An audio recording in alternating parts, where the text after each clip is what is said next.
Ақылды лақ ертегісі.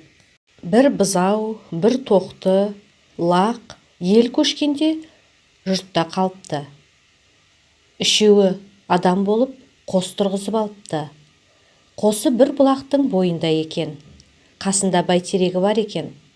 Бұлардың хабарын естіп, бір аю жеймін деп қостың қасына келген екен. Лақ аюды көріп, алдынан жүгіріп шығып, қосына келіп есік ашып енгізеді. Үйге кірген соң, аюға не береміз дейді тоқты. Сонда лақ айтады: басқа аюдың басын ас, соңғы аюдың төсін ас, болмаса осы аюдың өзін сойып ас дейді.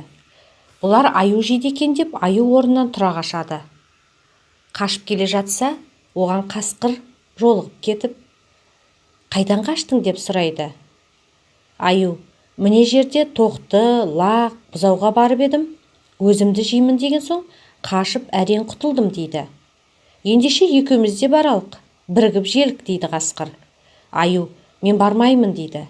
Қасқыр бір жіп тауып, бір жағын аюдың мойнынан байлап, бір жағын өзінің мойнына байлап алып жүреді. Қосқа жақындағанда лақ шығып: ол аюға тоймаймыз дейді. Бұл сөзден бұрынғыдан жаман қорқып, қайта қаша жөнеледі.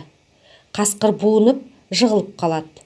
Бұл жығылып жатқан қасқырға екінші қасқыр келіп: сен не қып жатырсың дейді. Мен не қып жатайын? Аю сүйреп кетті деп бастан аяқ жөнін айтады. Сонымен үшеуі қайтадан барады. Мұны көріп үшеуі бәйтерекке шығыпты. Лақ басына, тоқты ортасына, бұзау артына тұрыпты. Түбіне келіп, қасқыр бал ашып, жейміз бе, жоқ па деп тұрғанда, бұтақ сынып, бұзау жерге құлап түседі. Құлаған бұзаудан қорқып, қасқырлар бет-бетіне қашып кетеді. Бұзау лақтың иесі күз айналып келіп, қосты тауып алады.